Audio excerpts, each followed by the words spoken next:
Yeah.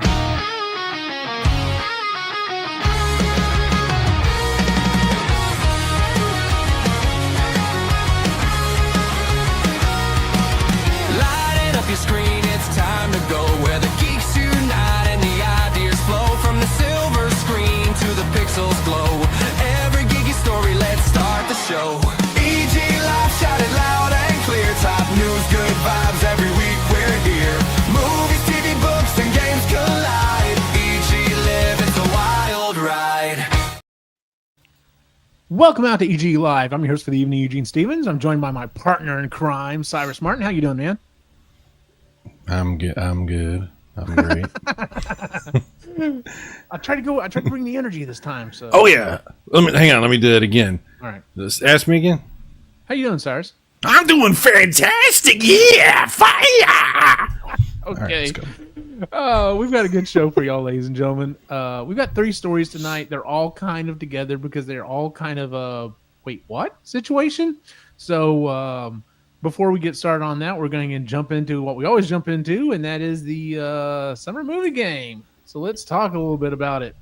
No changes this week, except like literally there were no changes for any of the movies.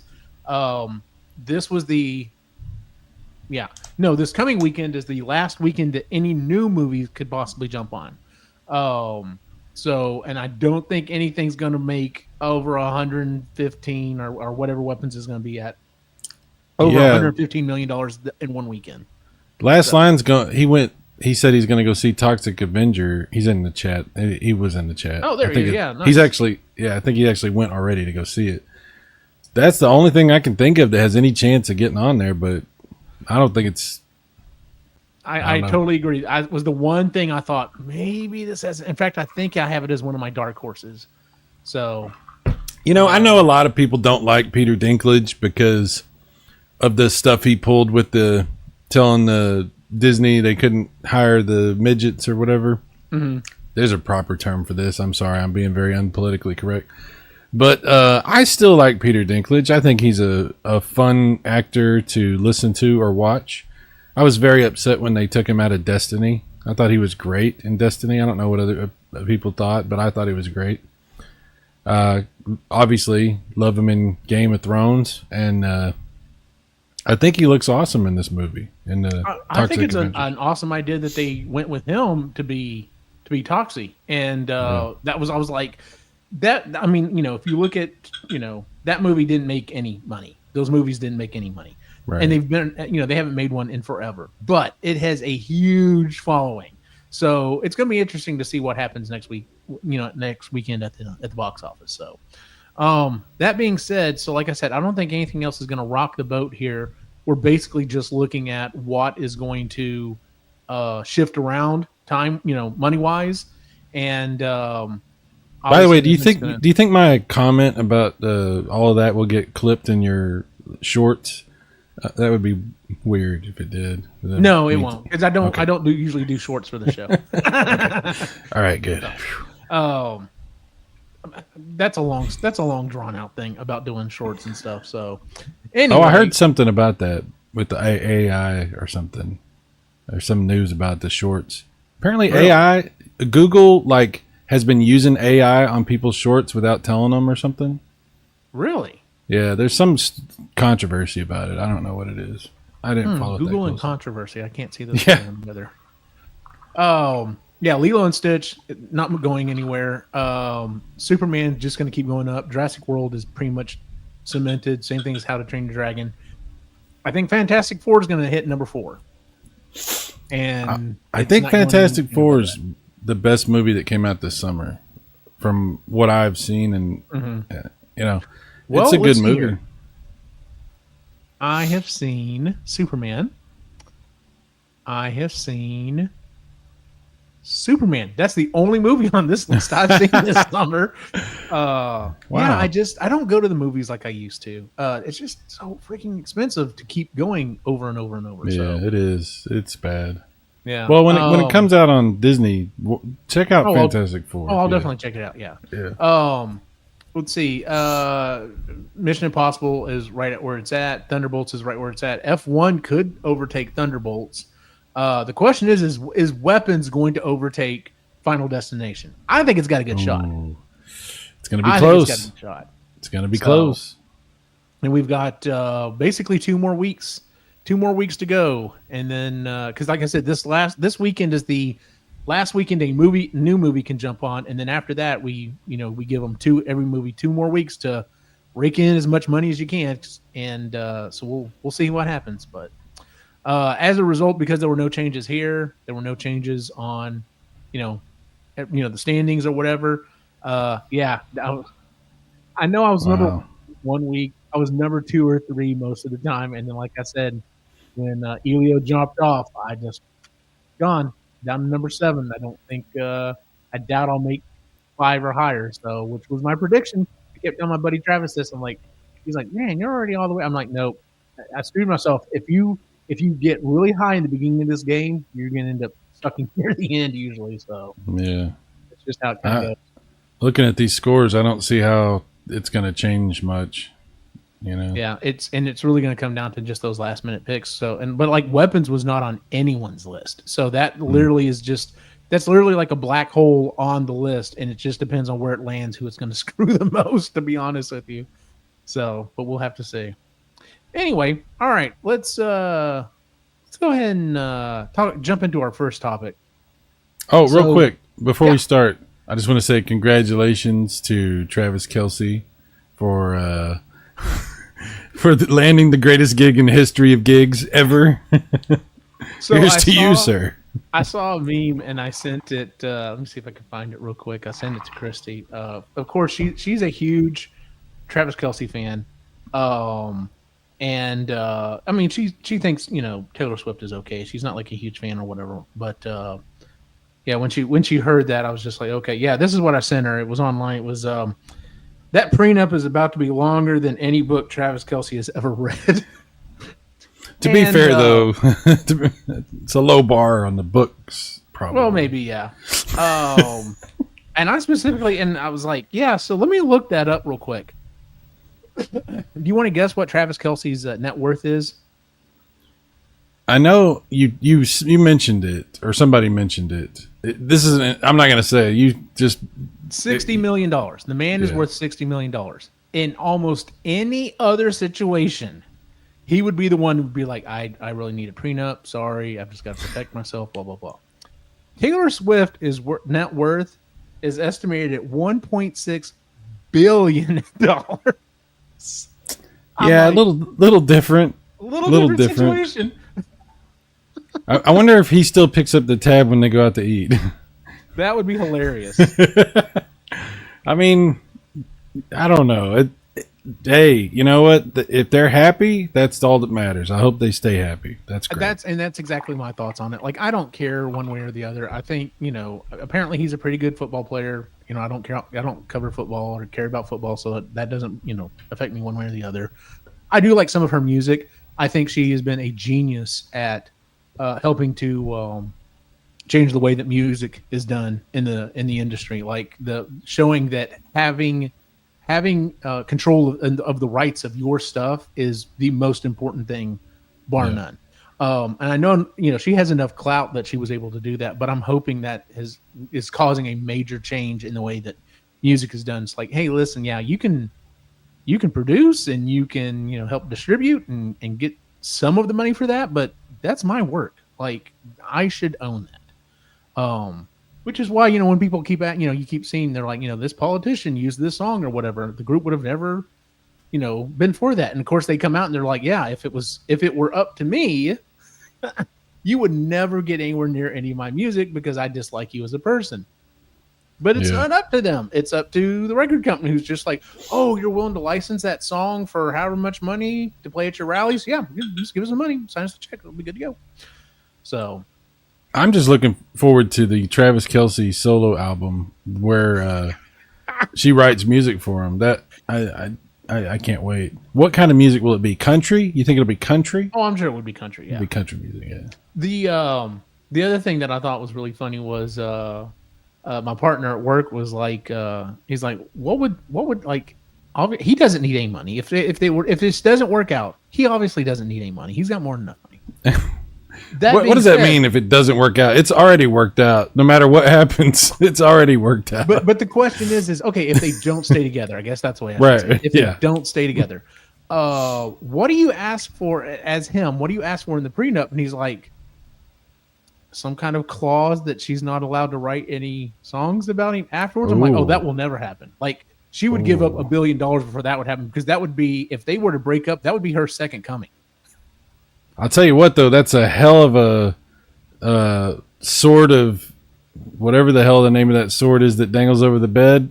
You know what I'm talking about? Yeah. I can't remember what the sword is named. Damocles or something. But I know what you're talking about. Yeah, that's an incentive to stay married. Like, yes, it is. Nah, we'll get divorced. I've got 6 hit singles ready to go. Would you like to hear them? No, I'm okay. Thank you. Yeah. All right, so let's go ahead and jump into our first topic here. So this story came across. I was looking for stories or whatever, and it goes right along in with the summer movie game, and it's one of those things. I'm just kind of like, I understand what they're talking about, but I'm also just like, really, like this is kind of petty stuff. So the first story we're going to talk about. Let me move this over here real quick. Oh, that's the wrong one. That's the one we're looking for. Oh, stupid ads. There we go. All righty. So this was in the Hollywood Reporter. The summer box office is quickly turning south. Now I was just like, oh, okay. I wonder what's going on there. What do you mean it's turning south? So as you read through this, it talks about the fact that Hollywood was really hoping they were going to top $4 billion with a B, $4 billion this season. Yes. In the box office, and it's not going to happen. And so the rest of this article is just basically talking about how comparing this to previous years and everything. And I went ahead and downloaded the image just so it's a little easier to look at. And so this was their tracking going back to 2020 to 2012, showing how much money was grossed by all of Hollywood during the summer season. And we've got, going back to 2012, 4.29 billion, and then it went up to 4.76 billion, down to just over 4 billion. And it does this. It fluctuates. The lowest it dropped to was 3.86 in 2017, then jumped back up to 4.43, 4.35. Man, it dropped all the way down to 176 million in 2020. Wonder what happened then. Yeah. And then slowly but surely climbed back out. It's crazy to me that it was up. Number one, what movies were out in 2020 that they still scraped together $176 million? That's what I want to know. I want to know what made that money. So yeah, I don't. Okay, it would have probably, what do you think, been at the very beginning of the arc, like? No, because we were closed down in March is when things closed down, and the summer season doesn't start until. Wow, it must have been. Is this a worldwide thing? Like, no, worldwide? This is just U.S. Yeah, I'm actually surprised it was that much. I am too.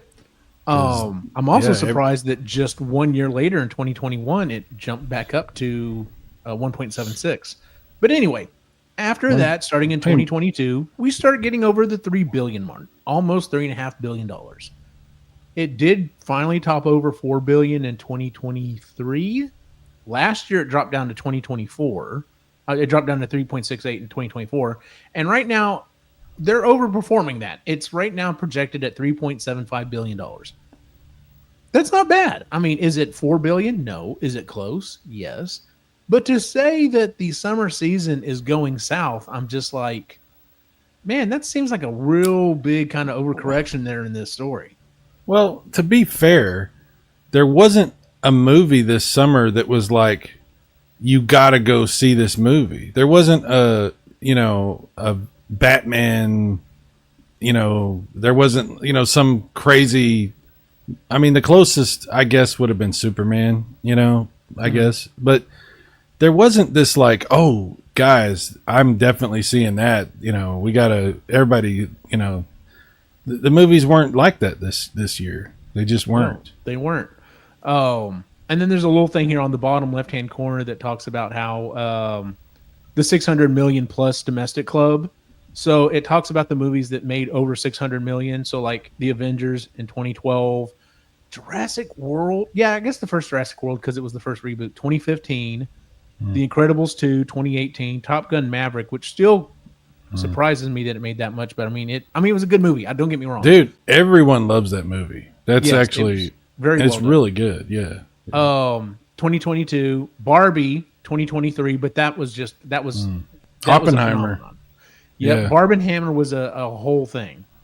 And then Inside Out 2 in 2024. And yeah, like I mean, there are definitely movies that were, are still making 600 million, but it's far and few between, and just everything else just was not quite there. It says while the summer 2025 grosses look to outpace last year, the total would remain a far cry from the pre-pandemic era that routinely saw $4 billion.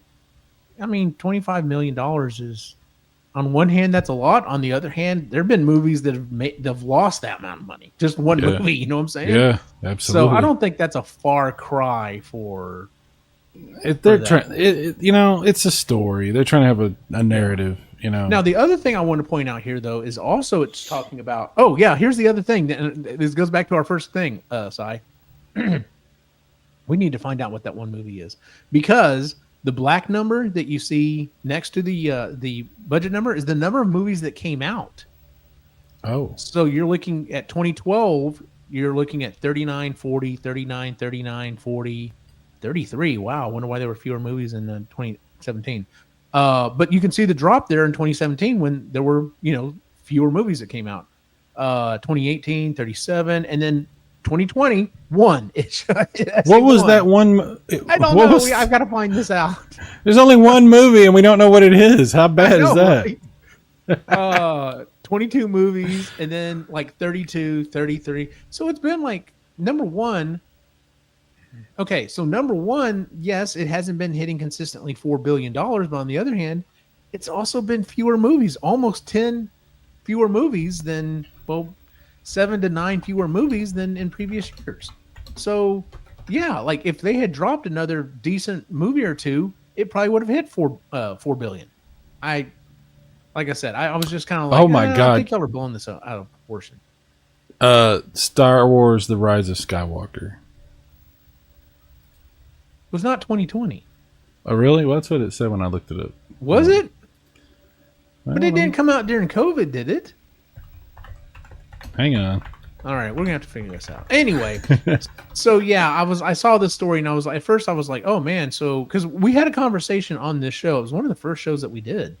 We were talking about our movies back, quote unquote, and I think according to this chart, it actually proves the opposite of what they're saying. Yes, there's fewer movies coming out, or fewer movies that have come out, but they're still tracking pretty damn good for what they're doing. Because even if you had Elio, which was the last movie on our list that dropped off, it was still at 70 some odd $1 million. That would have put it, if you had one more Elio level movie, which was not great, didn't even make $100 million, but it still would have pushed it well over the 4 billion mark. So I don't know. I don't know either. It's one of those things. This is the type of stuff that gets under my skin whenever I see stuff like that. They're like, well, we were projecting that it was going to make over $4 billion. We were going to make $4 billion or whatever. And we didn't make it. So it was a failure. It was like, not really. Especially when they do things like with companies and stuff. They're just like, well, the company was down this year. We only made, $3.9 billion. We were expecting to make 4.1. It's like, you made $3.9 billion. Like, what?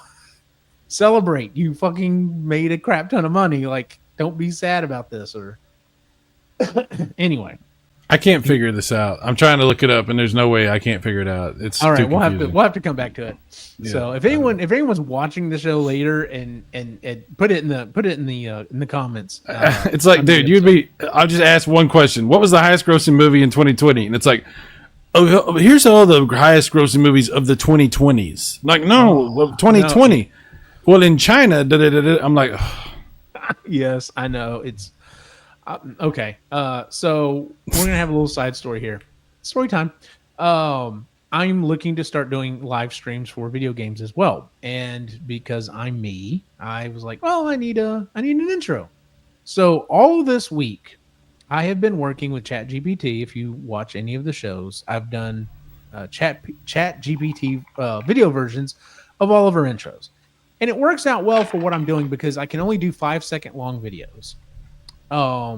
And so you go in there, and of course you can kind of change it a little bit here and there, and it's worked well for the intros I'm doing because literally I just want like little 5-second clips to kind of put back to back to back. And so I was like, all right, well I'm going to start working on the one for this video game show. And something about the word video game just causes ChatGPT to lose its mind. It has no clue what you're talking about. It's like it doesn't know what a video game is. And so I literally kept throwing idea after idea after idea at it, and it could not come up with anything that was worth working with. At one point I was like, all right, fine. What if I have it like go into like a kid's bedroom that hasn't, like, we'll start in the 70s and we'll have an Atari 2600 playing games. And then the next one will be going through into the 80s, and then we'll have a Nintendo and stuff. That sentence started really bad, by the way. Shut up. Anyway, I was like, so I literally typed in boys' bedroom in 70s style. And I tried this 2 different ways. I tried this being super specific, and I tried also being very general. So I would put in 70s style, boys' bedroom, small TV with Atari hooked up. I had doors in the middle of the room just are there. The TV is like 50 inches big. If you squint, it might look like an anime playing on it. I'm like, what is this? Like, and then the blob of what I guess would be plastic, it cobbled together to be a 2600. I'm just like, I was like, okay, I can't do it. So then I was like, okay, shag carpet, the Atari 2600, or I even tried just video game system. What 8-bit video game system. Didn't matter what I threw at it. It could not figure it out. It was like it was smoking crack. And I finally just was like, okay, I've got to step away from this and kind of come up with something else. And so I did create an intro, and I finished it somewhat today. And I sent it to Cy, and I sent it to some other people. And as I'm kind of explaining the situation, I got to thinking about, I was like, you know what? I don't like this. I don't like this at all. I've got to change some of the stuff on here. But I also came up with another idea. Because at one point when I was using ChatGPT, I literally was uploading a picture of myself, and I'm like, all right, take me and put me in this situation. And I'm doing just images at this point. And it can do a decent job of that. And I'm just like, okay, so let's maybe change this a little bit. And it still does okay. But as soon as you tell it to animate, it loses its mind. So what I did was, I don't have it here that I could throw on to show. But anyway, it's just a bunch of clips of basically me as like video game like characters doing video game like things. So like the first one is literally I tell it, take me and put me in a white shirt. At first I did blue and red, but I decided I wanted to try to use fire. So I'm like white shirt, red overalls with a white hat with an E on it, basically making me Mario, and holding a fireball. And so it cobbles this together, and it looks okay. And I'm like, all right, cool. And I'm just like, okay, so have me throwing the fireball. Well, apparently I smashed the fireball into my face, and then I morph and turn into something else or whatever. And I'm just like, no. Throw the fireball off screen to the right. The fireball's in my right hand. Just throw it off screen to the right. It still can't figure out kind of what the hell's doing. And then when I try to do some other stuff, like when I try to put myself in a zombie situation, first off, I guess it's because I originally said that, I was holding a shotgun. That was like, no, that's a no. We can't do that. And I'm just like, okay. So I eventually got back around to holding a baseball bat instead of, that or whatever. And oh Lord, he's got it going. And he's playing it. By the way, do you like the Ken character? It's pretty cool. Yeah. Okay, so as I'm going through this and doing this, why'd you cover your face right there? Okay, so that's what, because I don't like the way it looks. Anyway, so yeah, the fireball thing, like that was what it came up with throwing a fireball, and it's literally just kind of spinning there in my hand. I'm like, okay, fine, it is what it is. But like the one that would just pass here, where I'm kind of doing Your link is so funny to me. I don't know. I was like, why is the tunic so long? It looks like I'm wearing a dress. It's pretty funny. The one where I'm kind of doing the Castlevania thing, like I told it, okay, I'm holding a whip, and it understood that, and I'm like, I'm fighting vampires, and it got that.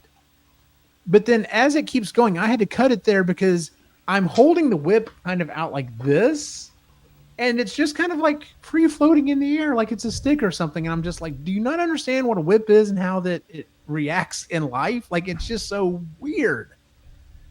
Your Rue is pretty funny. I like. You're all yeah, like and I was trying to tell super it that, jacked. the other thing is when I told it, I was like, okay, well, I've got Cyrus Ken there, and he's doing movement, and it looks fine. And whenever I kept trying to tell it, I was like, all right, just pull back, just zoom out from my character. When it did, I was super buff from the waist up, and then I had these little bitty scrawny legs, and I was like, what is that?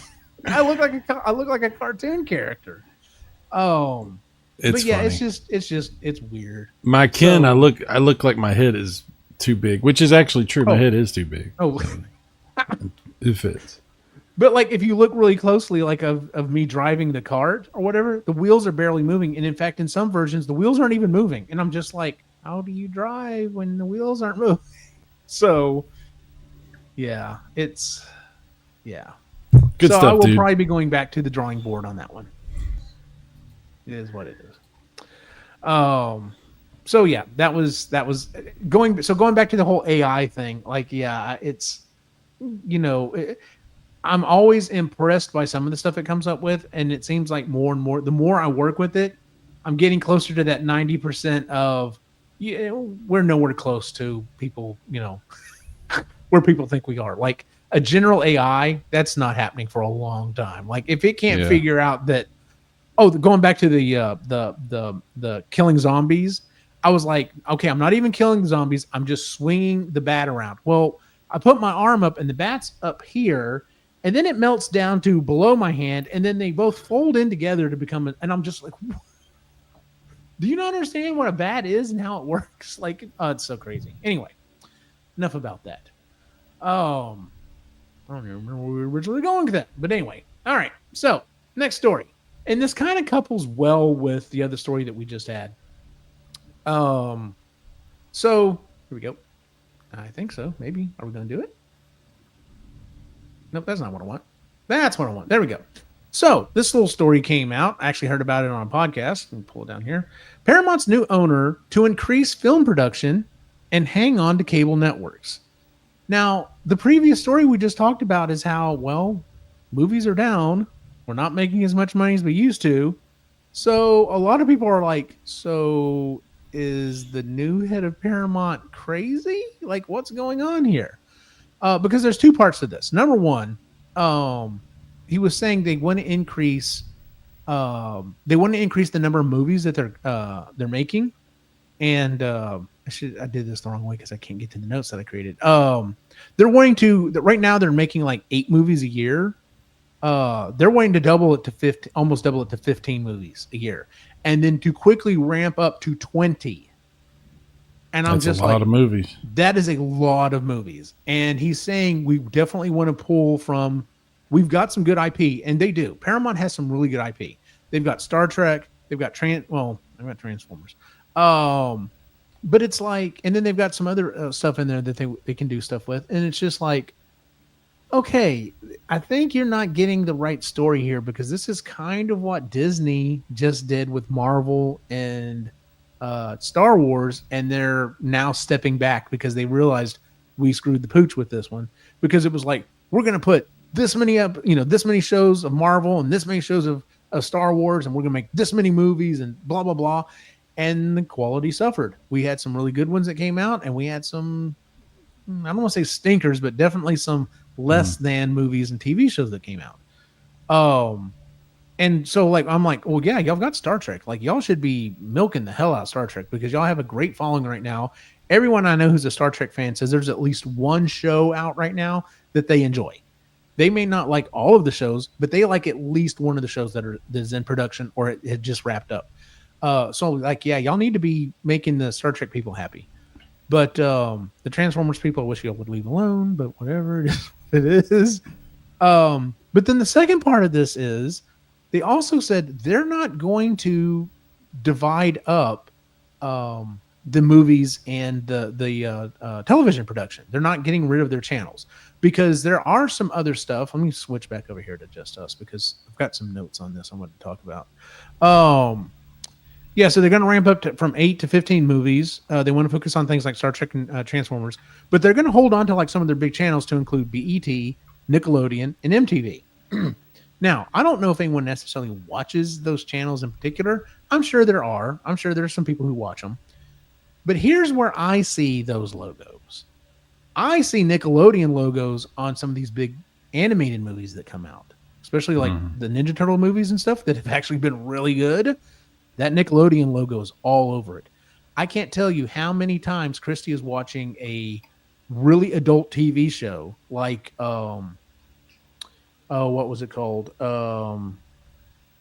Yellowstone and all the spinoffs of it. And the production beginning out of it is MTV. And I'm just like, oh, y'all got around to making quality stuff. Cool. Good on y'all. Because, I still blame them for the whole reality TV that we're into today. Yeah. But yeah, so Warner Brothers Discovery and Comcast are actually in the middle of separating all of their stuff and are literally shopping around some of their channels. So this is literally zigging when everyone else is kind of zagging. And it's like, is this a good idea? What are your thoughts? I mean, I don't watch regular TV. I have no thoughts on what they do with terrestrial regular television. I could care less, really, because I'm just not going to watch it. There's too many apps, so I can't keep up with all the apps. And I don't know what shows are on what. It's too difficult to figure out. So I just have to kind of get one and enjoy what's there and try to discover stuff. And then somebody will talk about another one. So after a while, I'll switch. I'm not the right person to talk about this probably, but doubling down on movies. Well, honestly, it's a concern because, if you make too many movies, you run the risk of the quality suffering, for like you said. But also, the other thing is you run the risk of burning out your audience. Yeah. And that's a big problem. And the Star Trek people need to be concerned about that too, because while it's good, like you said, that there is some good quality Star Trek stuff, it could easily be burned out. Like Star Wars is burned out, and for that to happen to Star Wars, it can happen to any IP. And obviously you've seen it happen with pretty much all this Disney stuff. It's happened, all the Marvel stuff, all that, Tron, people are not as excited about it, which is really disappointing, My theory on it is it's not because we've got too much Tron. It's because of who they I know exactly in the movie. But that's every time we mention Tron, you go on a 5-minute diatribe about how much you hate Jared Leto, and I understand that. The movie looks interesting to me. The whole thing, I was literally, when I watched the trailer for that, I was like, okay, this could be kind of. Oh, that's right, he's in it. I'm sorry. Well, fair enough. I don't like him. The other problem with that is, and I'm not trying to get sidetracked on this, is just like, I want to see more of, I want to keep exploring the Tron world. I don't really want to see, hey, let's bring Tron world to the real world. I understand what you're saying, but that was sort of the implication in the last movie, that they were doing this. This was what was going to happen. Mm-hmm. So I think they had to fulfill that. They had to, if they're going to make another movie, somewhere in that movie, something had to have been addressed with that, but I don't know. You would think. I guess. I don't know if we're even seeing any of the characters from the last movie. Jeff Bridges, but I don't know who he is in this movie. I've heard different things, so yeah. I don't know. But we're getting off topic. You asked me what I think about what Paramount's doing. Yeah. Honestly, I'm going to tell you, I think we're in a very weird time for the entire entertainment industry, whether it's music, video games, movies, television, you name it. There's a lot of weird stuff with the numbers that doesn't add up. And companies are shrinking what they're doing. For Paramount to be trying to expand is very bizarre. But they just got bought, so there's new money. So whoever bought it is enthusiastic about doing something. And I understand that. But that's, to me, honestly, I mean, I'm not trying to jinx anything, but that sounds like a recipe for disaster. That really does. It sounds like they're going to spend a shit ton of money on a whole bunch of movies that nobody's going to watch. That could be it. It's this is, and you could say this about anything. It's either going to be the greatest thing ever, or it's going to be the worst thing ever. This kind of falls into that category. Like, this is either going to pay off really well. They're going to have some they're going to knock some things out of the park. And if everyone else is contracting, maybe this is that idea, is that, everyone else is pulling back. Now is the time for us to leap forward and claim more area, essentially. As long as they've got the quality. And who knows, maybe that's what is actually going on here, is that the new money came in and was like, all right, so what do y'all have sitting around that y'all haven't gotten around to? And it started going through some, and it was like, y'all got some good stuff here. Like, why have y'all not moved on some of this stuff yet? And if that's the case, then this is probably a great idea. But if it's just this general idea that we're going to ramp everything up and, we'll figure it out as we go along, I don't think it's going to go well for them.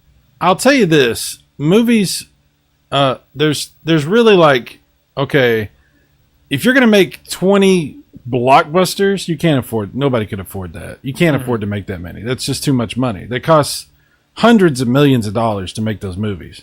So clearly, to me, what they're thinking is, and this is what I'm hoping, if you're going to put out 20 something movies, half of them need to be like the movies like we used to get in the 80s and 90s, like crime thrillers and like really story driven acting, interesting movies based on books that are like really, they're not a bunch of special effects and stunts and stuff, but there's like a good story and good characters and some twist, something interesting, And there's, kind of going along with that, there are definitely some areas that everyone else has been pulling back from and not doing that they could completely capture. Rom-coms, are like, those are pretty much straight to TV now. Big comedy movies, those are pretty much straight to, streaming now. Like, if you have a good script and got some decent, you don't have to have a complete blockbuster cast, but just get a couple of people who've been wanting to make another damn comedy. And like, if it does well, like, you're going to knock that out of the park, because unlike going to the movie theater now where it's like action movie, horror movie, action movie, horror movie, and you're like, I want to watch a comedy. If that's the only thing there, you've got that on lock. So there are ways that they could do this. Now, I heard about this story listening to a podcast, and I had to say, Tom Merritt had an interesting take on this. His theory was, I wonder if they are George Lucasing this, in that, well, we just bought this. We're saying we're not going to sell this stuff off. That's what we are not going to sell off MTV and Nickelodeon and BET and stuff. We're not doing that. But maybe we gussy them up a little bit, make them look pretty good. So in case you wanted to buy them. Oh, is that what you think this is? And I was like, that's an interesting theory. What if this is, let's gussy everything up and get everything shored up, make it look spick and span and ready to go, so that when they do decide to start playing with the idea, they'll be worth more money. And that's a credible thought. Like, I mean, that is what Lucas did. A pump and dump? Yeah, almost a little bit. Yeah, it's a little longer game than that, but essentially, that's what it is, isn't it? Oh my God, was George Lucas the ultimate pump and dump? I think so. I think so. Oh man, that's crazy. That's crazy. I never thought about it that way. Oh, wow. But yeah, so that was something I wanted to kind of talk about. And it's kind of funny. Like I said, the first story is, oh, well, things aren't going as well. It's like, well, I mean, it kind of is. They're not too far off. I think y'all are calling gloom and doom. And then the second story is everyone else is pulling back. So we're moving ahead. And it's just like, oh, that's an interesting way to go. So hope it works out well for him. Unlike the CEO of, and I just heard about this story today, the CEO of Cracker Barrel. Oh, don't talk about this. I'm so fucking tired of this story. Like, do you know the As Paul Harvey used to say, do you know the rest of the story? Do you want to know the rest Go of the story? on. Okay. So they got a new CEO last year and a half ago.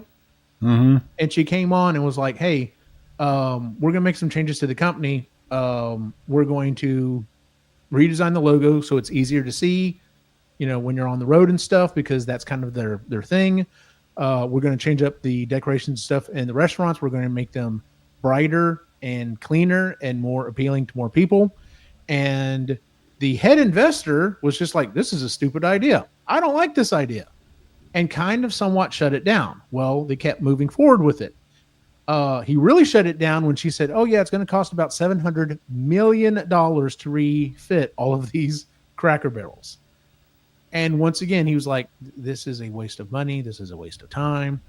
And so when it was announced that, hey, here's our new logo and here's our new stuff, not saying there's no hard proof that he was definitely the one that was kind of spearheading this. But he also owns apparently Shake Shack. Like he's a big investor in Shake Shack, and their social media went all over Cracker Barrel. This is the stupidest thing ever. How can y'all do this? Blah, blah, blah. Of course, it kind of got politically motivated. People tried to say, oh, kind of. This is this and this is that and blah, blah, blah. And essentially what it was like, hey, listen, this is a bunch of free publicity. But what it boiled down to was the CEO wanted to make a change. The chief investor said, no, you're throwing away a bunch of money and I'm going to sink this plan. End of story. He obviously won out because I guarantee you she's not keeping her job. If that was her big push, like this is my big idea for being the CEO of a company, and basically all of America was just like, this is the stupidest thing ever. Yeah, you're not going to get to keep your job. It's funny listening to you tell the story versus listening to 90% of everyone else that I've heard tell the story. Exactly. It's funny. You don't have that same twist that a lot of other people have had. I find that it's interesting. From the way you describe it makes sense. Mm-hmm. The way everyone else has described it is like a totally different thing. And I'm not going to go into it because it's so irritating. But exactly. Yeah. I know what you're talking about. And I'm just like, it's interesting. I wonder there's a friend of mine at work that we talk about stuff all the time about how, depending on where you watch your news or where you go to get news, your interpretation of reality could be completely different from another person's. Because like if you watch this channel for news and somebody else watches this channel for news, they may not ever have the same stories ever. No, it might be completely different stories that never mention the stories from the other ones. Or they might have a completely different take on the same story, like this situation. And I'm like, diabolical. That's the new term the kids say. Yes. Oh, is it? So, okay. Yes. When I heard this story, I was just like, yeah, you fucked up, lady. I think honestly, it actually almost seems like, I don't know, but it seems almost like she got set up because I don't think anybody likes her at all. And everybody has different reasons why they don't like her. Some people like the guy you're talking about has his reasons, and the 95% of the internet who's made videos about this has other reasons why they don't like her, but they both come to the same conclusion. Yeah, they did. Really? Epic. That's line. what. You need Epic to saw line that on here. That'd be my son. Well. Get on here. Get on the mic. Come on the show. Come on. Let's get his takes on this. He got a brand new mic. So, real quick. So anyway, so that's what I heard, and I was like, okay, well, that definitely makes the most sense because I get it. If you're an investor and you're just like, so you want to take $700 million and dump it into the company and change it in a way that most people aren't going to like? Yeah, I don't think I'm going to let you do that. So. Which, by the way, I don't know if you saw, but Waffle House apparently is changing their logo as well. Of course. I've seen so many memes and images and videos, and I got a friend of mine who will not stop sending me Cracker Barrel stuff. Like, he just keeps sending it all the time. And I'm like, I don't know why you're doing this. Maybe it's because, sometimes we like to bust each other's balls about things, Uh-huh. I don't care about Cracker Barrel. Who gives a shit about Cracker Barrel? I don't either. That's the when I first now. So the story I just told is what I heard today. All the stuff that I heard beforehand is the stuff that you heard, and I'm just like, who gives a shit? It's first off, it's a corporation. They're there to make money. If they make a stupid decision, they're going to lose a bunch of money. That's on them. Who cares? Like when I heard the story. And I saw the logo, and I saw they were changing like 30 stores out of hundreds. It's only like 30 stores they were going to even do anything to. Phase one. Huh? Phase one, because like I said, it was $700 million to change them all eventually. Right. Well, they were floating the idea. They were trying to, But anyway, I saw this original stuff, and I was just like, okay. Because KFC's already done it. McDonald's did it. Jack in the Box has done it. Wendy's did it. Burger King, like you name it, every restaurant does this, and they do it all the time. They do it like multiple times, like every few years. Cracker Barrel hasn't really done it in a long time, since the 70s. I think was the last time they really. Like it's been forever since they've done anything. So I think, but honestly, there was no reason for anybody to give a shit about this except that it was her. That's the only reason, because it was her. That's the reason people gave a shit about it, because then they could, then it became, interpretable for different people with different ideas and agendas and interests. And she was like a lightning rod. That's why I said it almost seems like she got set up to do this, because like apparently no one likes her. And I'm just saying, there's different factions have different reasons for that. I don't know anything about her, but apparently she's done. And good luck getting another job doing this, because this got blown up into like. I mean, you would think from the way people talked about this that Cracker Barrel was going to start like sacrificing babies in a pizza basement, and You know what I'm talking about? Like, Alex Jones, get on. I'm going to tell you what's going on at Cracker Barrel. You won't believe it. Yeah, absolutely. I mean, you would think. I actually thought about briefly, Eugene, restarting my Alexander McCracken character on Lord. Rumble just to talk about this bullshit and take it to the next level. Yeah. But I decided that I don't need that. Don't do that to yourself. I'm not going to. No, going back to the other comment before we get to our last story, going back to your comment previously about how all these companies do that. Yes, they do. They rebrand and stuff like that. And to this day, I hate I'm Loving It. I think it's ghetto. I miss Good Times, Great Place. The old McDonald's with the Ronald McDonald and dude, that was sick. We just got rid of all those characters. Like Ronald's the only one. Like the only time we see the old characters is when they do some kind of a throwback thing for our generation, because the new kids don't know who the hell a Fry Kid is, or they know a little bit about Grimace. But when they turned, they do one of those things that are just like, oh hey, we're doing an adult Happy Meal, and we're going to do something with the characters. And they do well or whatever. But my biggest problem was, and it was funny because I actually saw a guy on a reel or whatever talking about this. He was basically downplaying all the stuff they were saying, but he's like, yes, all these companies do the same thing, but they all and the thing that pisses me off, and I had to agree with him 100%. He's like, you used to know when a building was a McDonald's or a Pizza Hut or a whatever. He's like, I get why they did it. I understand why they're all now gray boxes, because when it goes under, if it goes under, you don't want to go, oh, that's the dry cleaning shop that's in the old Pizza Hut. You just want it to be a gray building that anything can move in there. And I get that. I get that as well. But then I see those occasional things. It's like, I don't know if you ever see those things. It's like there's one Pizza Hut somewhere that still has that they have the red plastic cups. Yes. They have the. I don't know about you, but I want to go there. Like, oh yeah, like that nostalgia. Like that's what I'm like. Why aren't y'all leaning in harder on this? Like, in some of these places, like they don't have to redo all the McDonald's, but if they just did one in Texas and was like, hey, we're doing a McDonald's and we're gonna make it look like the 1980s version. People would flock there just to like be like, this is what McDonald's is. This is what I remember. You know what I'm Especially if they put the ashtrays back on the tables. saying? Still no smoking, but the ashtrays are there.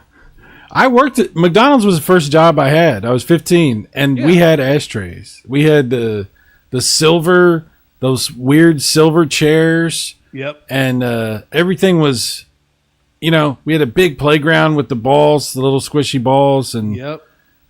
it was all about the kids, man. Everything was about kids. It was McDonald's. That's what McDonald's is supposed to be. It's supposed to be a family restaurant for you to take the kids and let them run or loose in the whatever kind of Ball pit, playground, dude, whatever. Yeah. when I was a little kid, there was a McDonald's in the next town over. It took us an hour to get to. We didn't have no McDonald's in my hometown. My hometown is not great. It's anyway, but we would go to this McDonald's. Their playground had the giant Mayor McCheese thing you could get in, yeah. and it had the Fry Kids. What do you call that? Monkey bars. Yep. It had all these different things. It was huge playground. There was more space on the playground than the restaurant. Yep. And that's McDonald's. It's chicken what we grew up McNuggets with those little cups with the you push the plunger down and it fills up with ketchup, and you got ketchup and chicken McNuggets and fries. That's McDonald's. That was McDonald's. Yep. That's what McDonald's is supposed to be, and that's when it was at its best. And the commercials were all kids stuff. It was all kids stuff. And they had awesome commercials, and they had awesome toys, and they made a big deal out of the toys. Yep. Yeah, dude.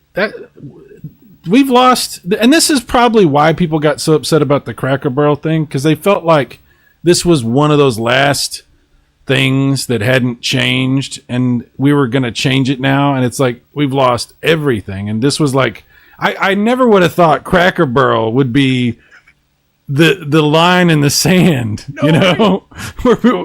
not from my cold dead hands, like Cracker Barrel. Like nobody gave a shit about Cracker Barrel. No. Like I actively dislike up until probably now, I'm probably fine with Cracker Barrel. Here's why I had a problem with Cracker Barrel. Because to get into the restaurant part of Cracker Barrel, you have to go stand out in the sales area of Cracker Barrel. right. If you've got little kids, they always want to buy something. And if you've got grandparents, they're fine. The grandparents can buy whatever little cheap ass toys there that's going to break in like 2 hours. Let them buy it. But no, I'm not spending my money on a cheap toy you're going to break in 2 hours and then go sit down and spend full amount of money for dinner that you're going to be like, well, I'm not that hungry now.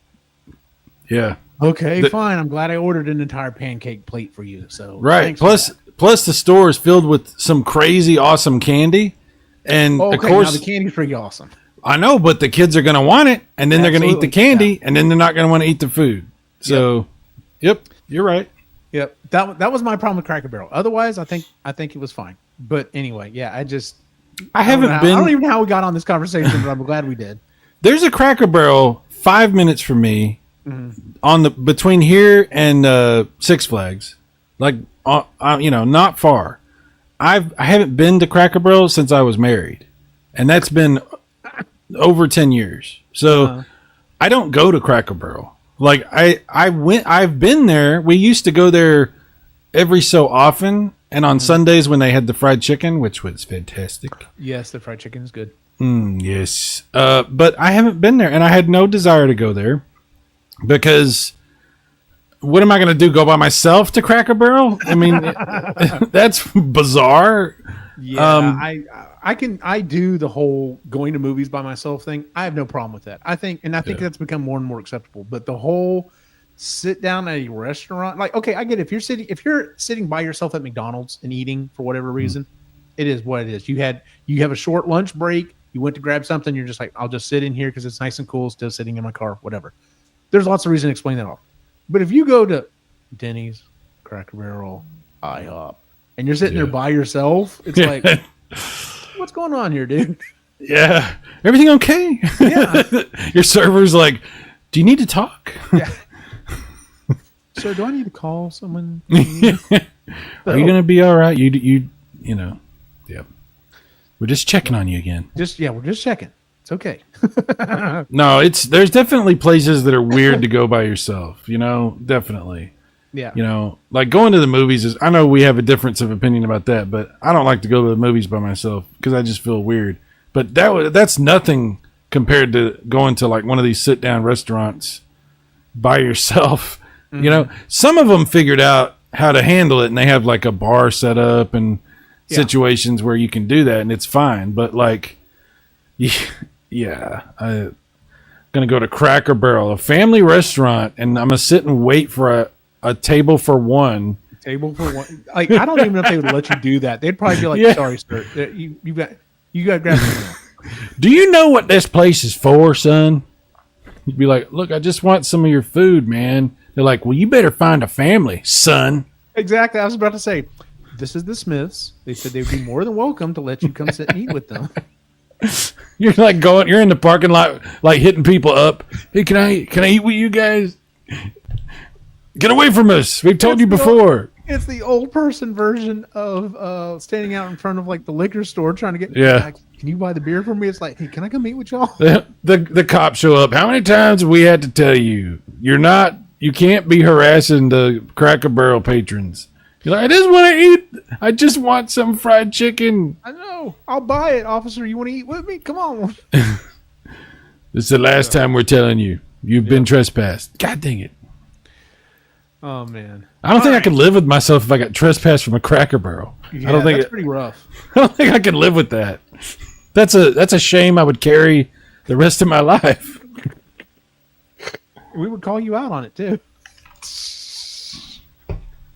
Instead of having to wear shirts with a red A on it, it'd be a CB on it. So I'd get that new logo, the shirt with the new logo that apparently they're not going to use. Yeah. They're not going to use. Yeah.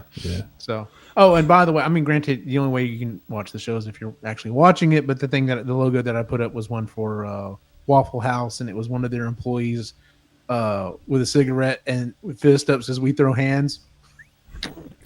I think I've only ever eaten at a Waffle House like once, but that's all I hear is Waffle House is for young. Waffle House is for young drunk people. You're supposed to.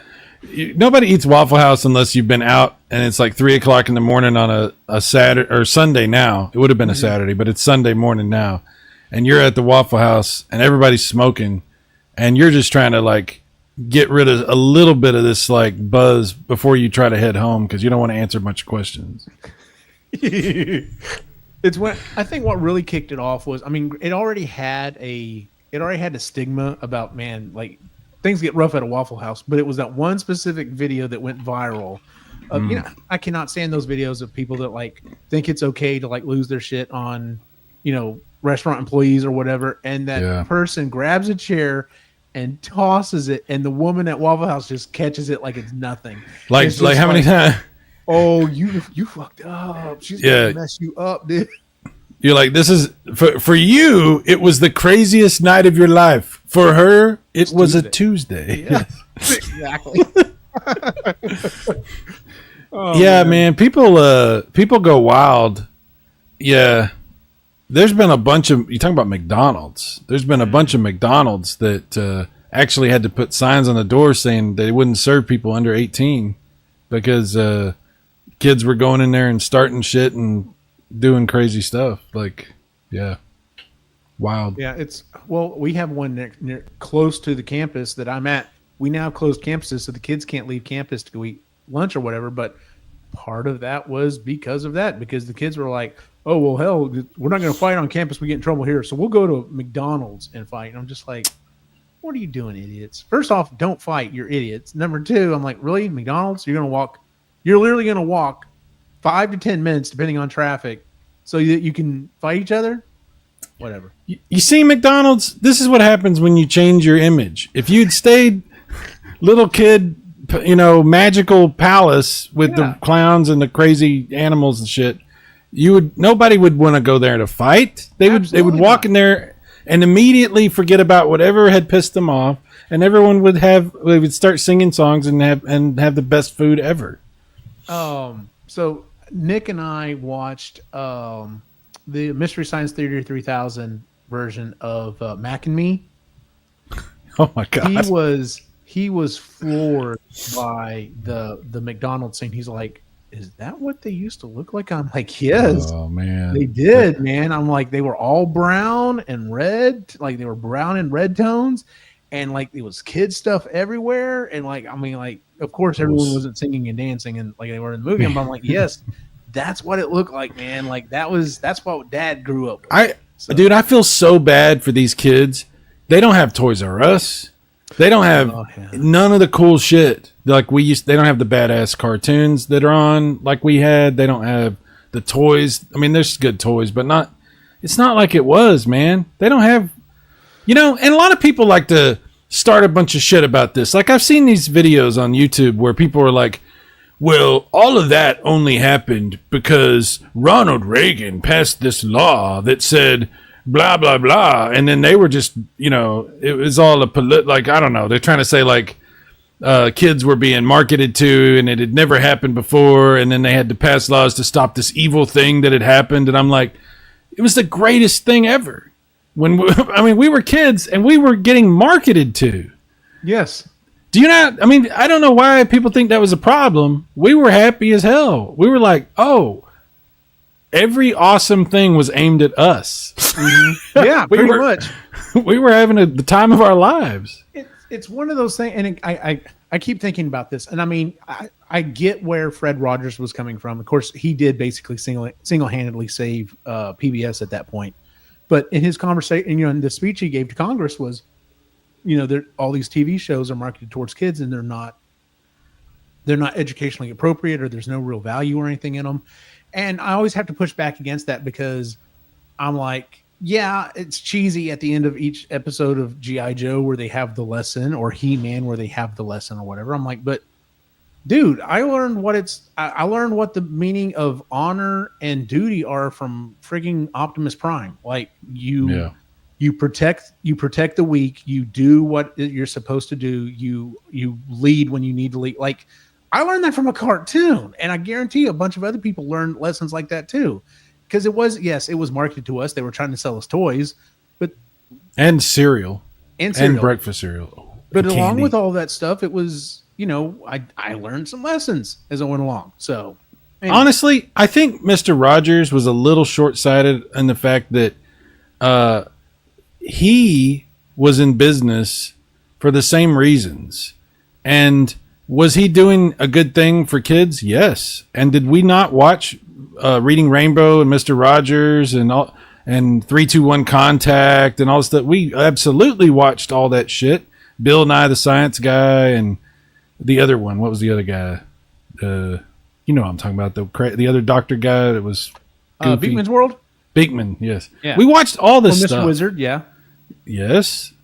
And we also watched Mr. Rogers. And he had a point that, there was some bad things out there, sure. But part of the same energy that was drawing kids into that is the energy that drew kids to him and to what he was doing. Mm-hmm. And part of the reason he was in business was because there was a business to be had in that field. Okay. And he did great things there. And like you said, single-handedly saved and perpetuated the funding for the Corporation for Public Broadcasting, which now is gone. Yeah. Yeah, when you get, and that's the thing, man. Sometimes when you slay your dragon, you kill yourself. Like, sometimes when you're like, oh, we've got to take this thing out and fix this. Well, you better be careful how you decide to do that, because you can throw out the baby with the bathwater, as they say. Yeah. And I think that's kind of what's happened. We've decided all these, we have a different way of doing it, but it's censorship, and it's not, some people used to think of it as censorship in a certain way, in a certain context, and a certain, had a certain definition for how that should be used if you're talking about it.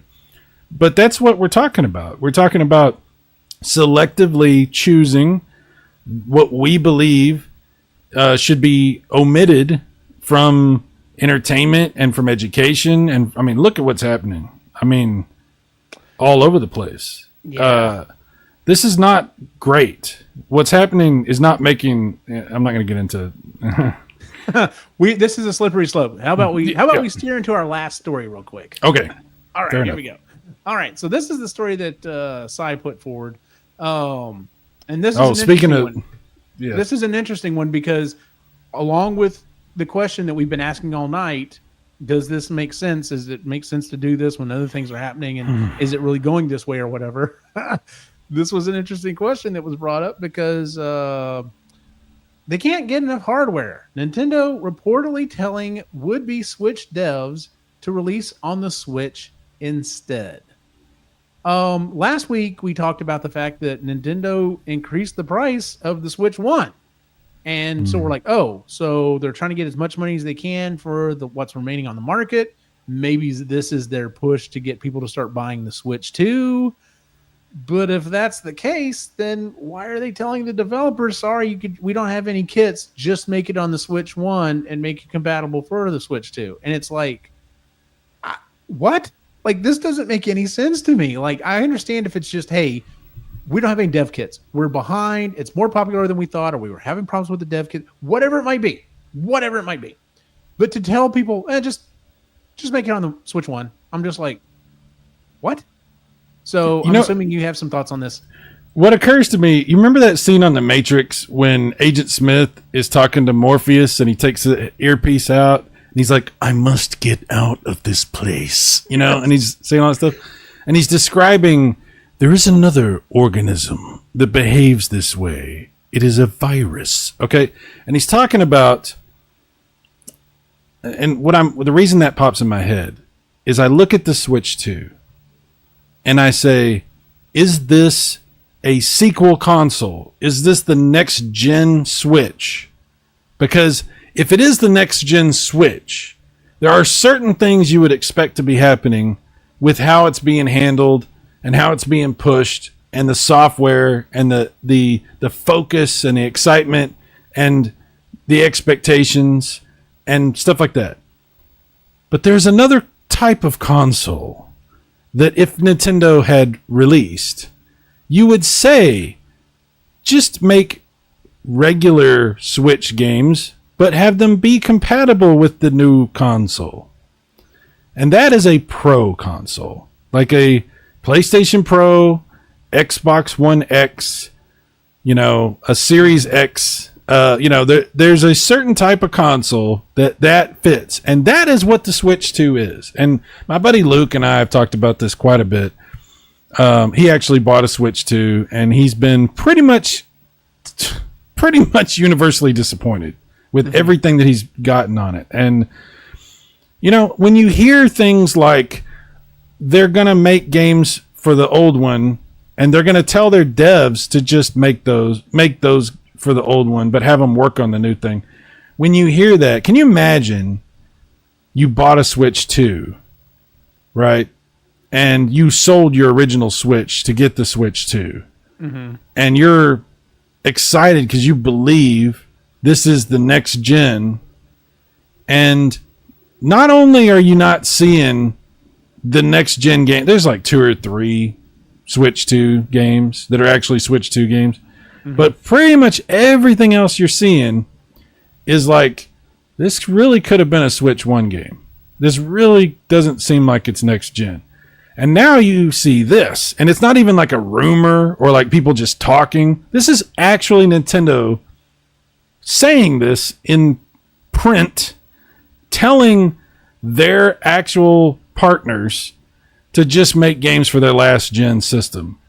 And the reason that they're saying to do this publicly, the reason they're giving to do this is, we just can't get enough dev kits made. And it's like,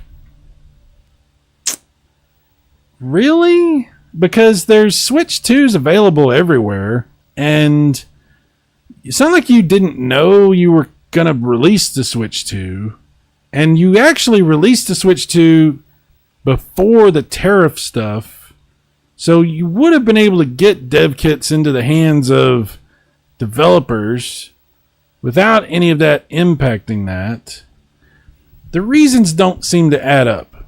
It really starts to be like, maybe this is a reaction to some decisions that Nintendo's made regarding the Switch 2. Maybe it's like, oh, we made it too expensive. Oh, it's not as big of an upgrade as it should have been. Oh, the game keycard thing, which is really the only affordable way for devs to release games on the Switch 2 because of the new technology, people don't like. Mm-hmm. Like, maybe there's like a lot of stuff that you start adding up and you're like, oh, maybe people aren't buying the Switch 2 as much as we hoped they would. I mean, at the launch, yeah, sure. That's a huge launch. They sold gangbusters. But like I said, you can get a Switch 2. They're not hard to find. They're in the stores.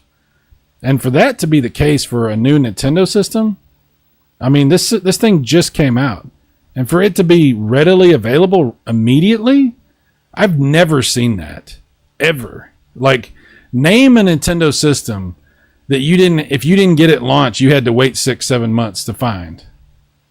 See, I don't remember about the Wii U. That would be the only one. Okay, the Wii U. but the Wii U is a failure. They only made 15 million of those. Mm-hmm.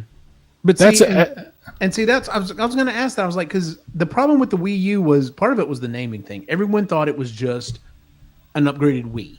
Like they're like, right. Oh, yeah, so nobody understood it. Yeah, essentially what you just said. Oh, it's the Wii. It's the Wii Pro Wii. It's Wii Pro, whatever you want to call it. And, and that's the opposite situation. Right? Exactly. It's the opposite situation. Whereas it sounds like, and because when I was watching you play, it was one of your live streams. You were playing bowling or golf or bowling. Yes, you were playing bowling, yeah. And someone brought that up, and y'all started talking about it on there, and they're just like, is it more of a pro situation? And I was just like, yeah, that kind of makes a lot of sense. Y'all are making a lot of sense here, guys. So have you heard anyone else say it that way, or like, is anyone else kind of talking about that way, or do you know the Switch 2 being the Switch Pro? Yeah. Yes. Luke and I have said that, talking several other people. I've heard big YouTubers say the same thing.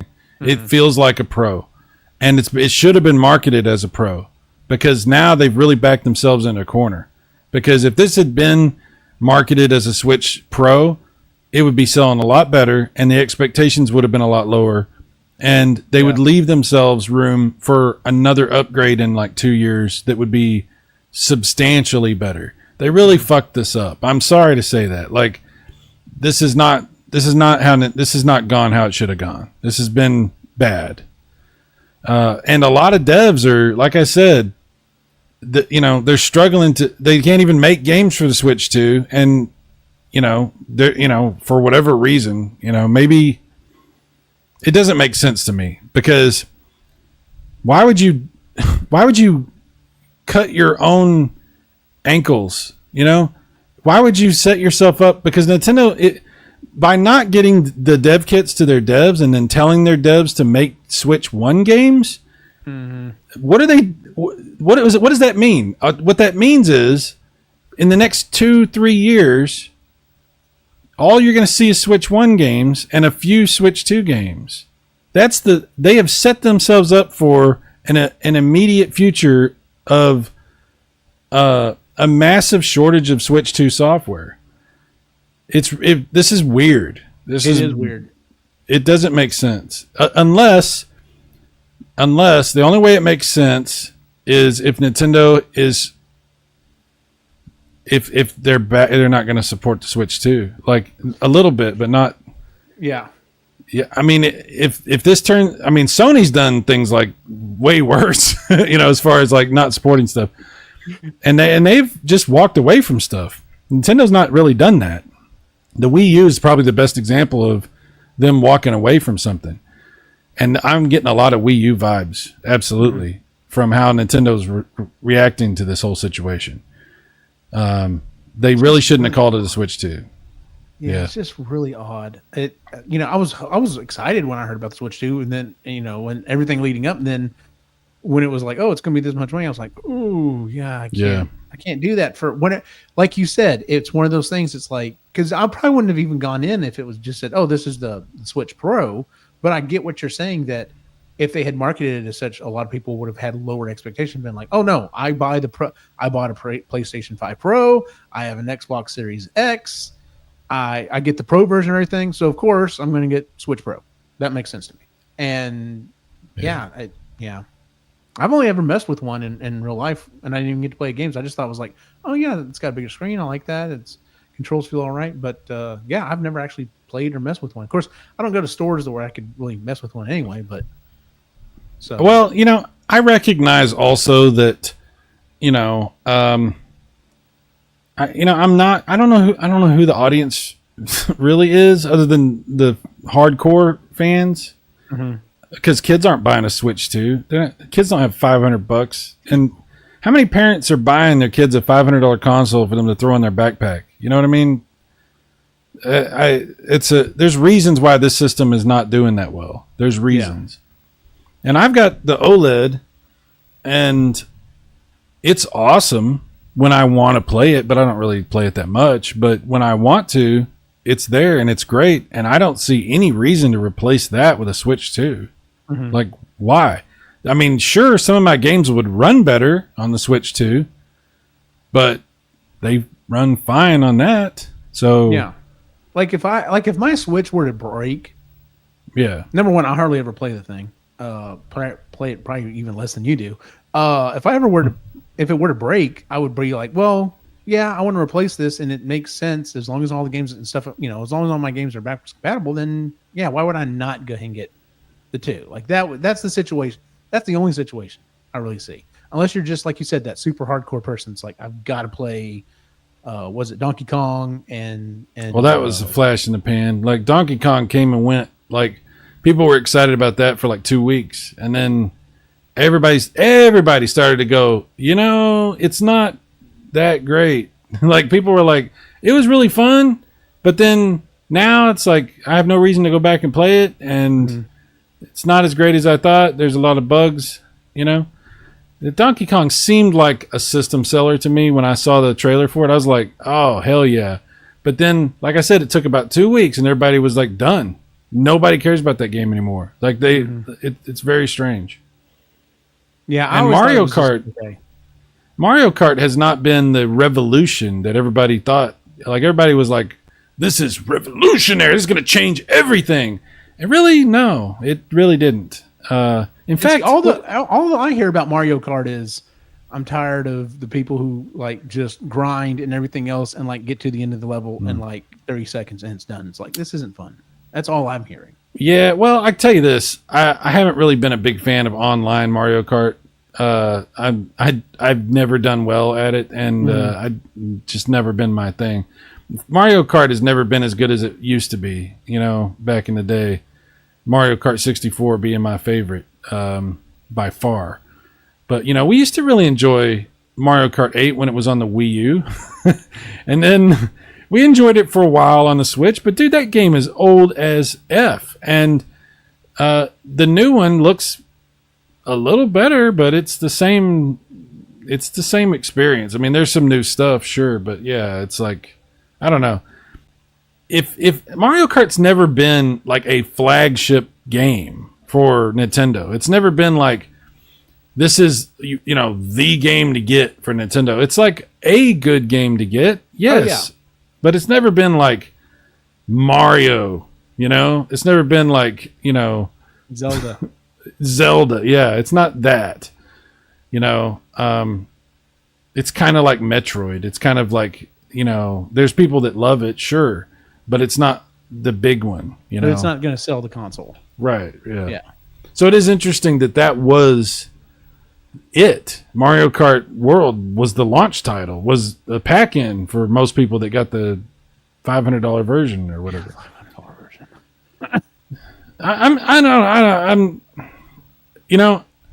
I've spent a lot of money on stuff. I don't have a problem spending a lot of money on stuff, but it needs to be like, it needs to be really good and fully realized and supported. It needs to be a full-fledged product. And maybe that's the other thing, is it really feels like Switch 2 is just not ready. Like it's in beta right now, There's a lot of stuff working against Nintendo, and they haven't helped themselves. The way they've handled their PR and how people feel about what they're doing has not been good. So it sucks, because I remember when the Switch came out, there was this groundswell of support. We wanted Nintendo to succeed. You know, there was a lot of concern after the Wii U. People were like, I don't know, man. Maybe Nintendo's seen its best days. Maybe this isn't going to work out. There was a real concern if the Switch didn't work out. Maybe that was it. Maybe Nintendo didn't, that the games were just different now and people weren't like into this stuff like they used to. And then the Switch did really well and we were all excited, and the Switch has been great. I'm not saying anything bad about the Switch. The original Switch. I've loved it. Like I said, I hardly ever play it, but when I was playing it, I always had a blast. Yeah, it's still a great console. That's why I still have mine, But this does not feel like a next gen, and there's no software that tells me I have to have that system. I'm looking at Donkey Kong and I'm looking at Mario, and I'm going Mario Kart, and I'm going, that's the only two. There might be one other one, maybe, that I'm like, oh, that's, you got to get that if for that. Mm-hmm. But now, like I said, because these games haven't turned out to be these typical Nintendo classics, usually these types of games are like, they have legs, as they say. They have legs. Yep. And it seems like these games don't really have the legs like you would expect. So I'm disappointed.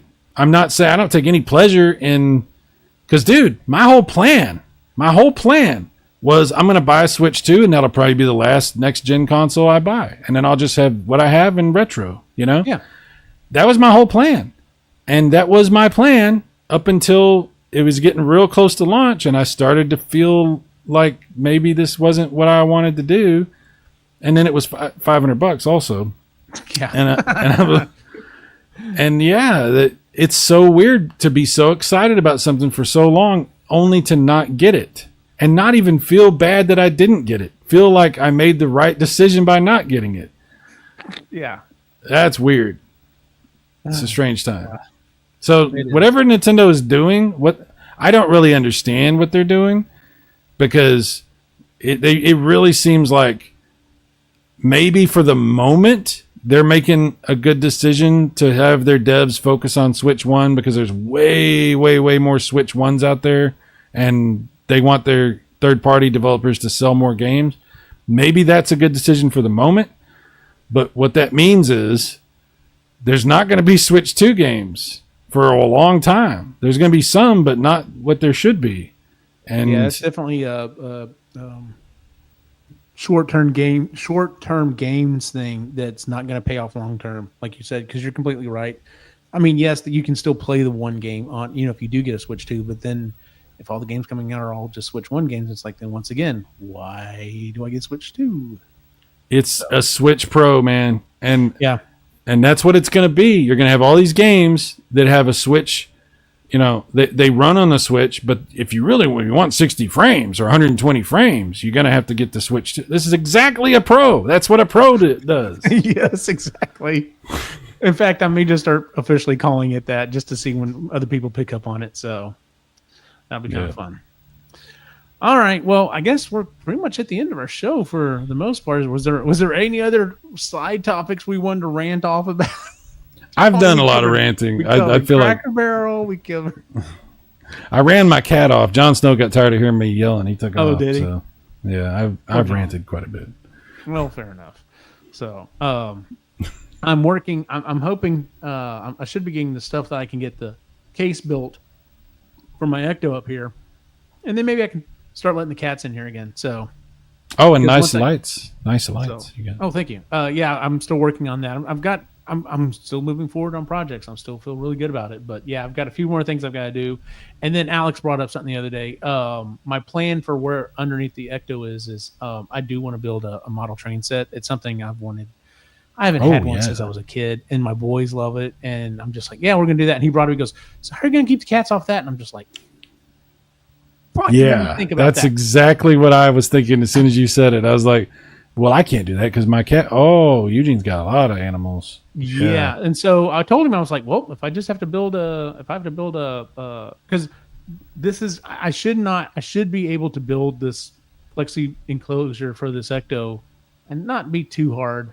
I'm like, well, if I get good at that, I guess I'll just have to build a bigger one for the trains and have to take it off when we're going to mess with it and put it back on when the cats are here. So, Wow. we'll see. But that's a little further down the road. We are going to go. I did tell Alex we are going to go to the longest running model train convention happens in Temple, Texas in September. And we've gone for multiple years. We went with my dad when he was still around. And so we kind of keep going as an homage to that as well. But I told Alex, I said, this year when we go, even if we just buy like a couple of little cars, I said, we're going to buy something this year. We're getting this project on the road. We're going to get started on this. And he was excited about that. So Are you going to do any videos for the channel for this? I don't know. I might. So hell, if I wanted to clock a bunch of views, I would make a decent setup and just set up a webcam on it and let it run 24/7. Well, I'm just saying, you mention a convention. And if you don't do videos on it, I will personally be butthurt. Oh, I'm sorry. Well, I will try to. And I'll try not to make videos about you. Really? No. All righty. Well, let's go ahead and move on to the social media. All right. As always, you can find us at Epically Geeky. Just like and subscribe on YouTube. I don't know. Subscribing, I think, helps. Liking, I know, helps. At least that's what I've been told. It helps. But definitely, if you're able to watch the live shows, I know we had to move this one around a little bit. Nick actually had his first scrimmage this week. They did really well, so hopefully we're gonna have a good season.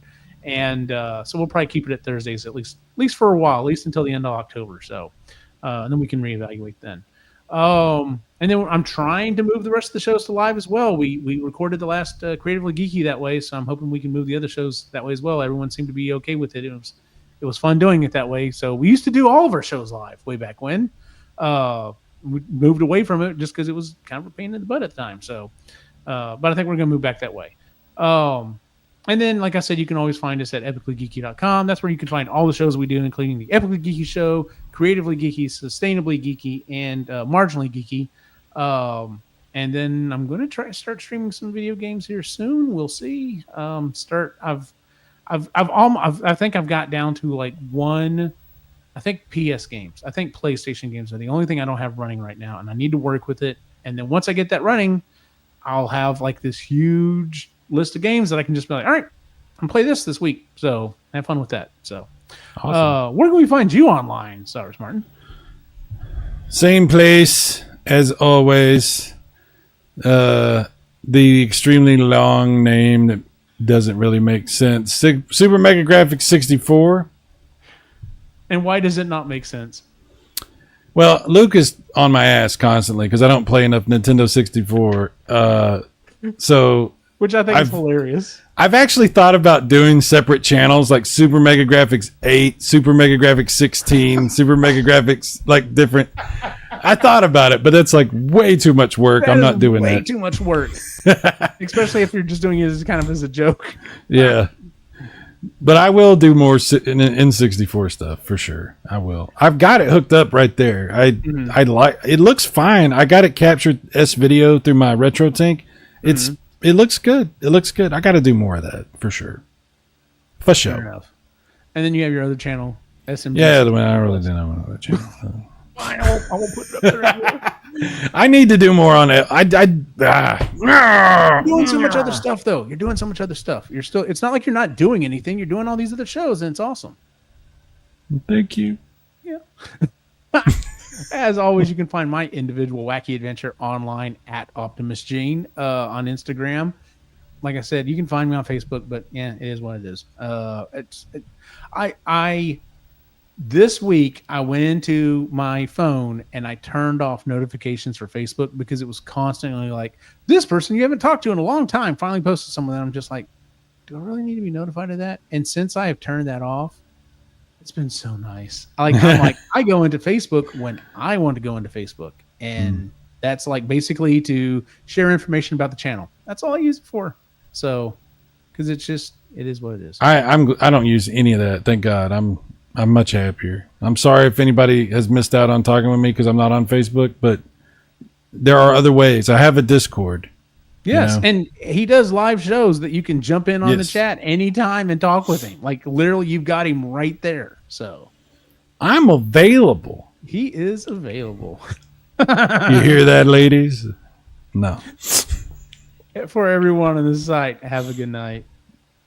What's the twist? What's the score?